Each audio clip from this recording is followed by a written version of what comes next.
Hello, everybody, and happy Easter. Today, we are going to talk more about the importance of the resurrection. So, guys, on Good Friday, we saw that everything was taken.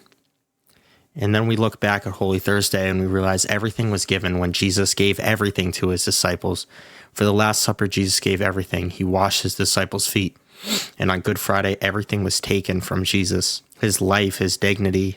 But guys, we look here on Easter and we see that everything is restored.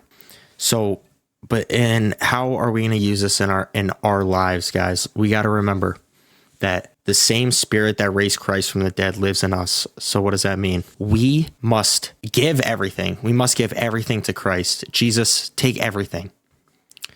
And then, guys, that God is going to take everything. Jesus is going to take everything.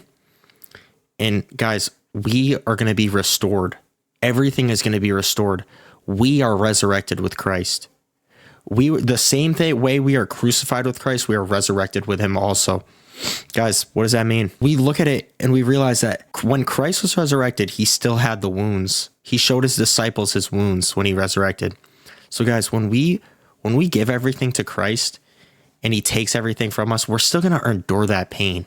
It's not like it's not going to happen, but because we have Christ on our side, he will restore that for us. We just have to give all glory to God today because he has defeated death and he undoes everything that death has touched. It doesn't mean that the world is perfect now.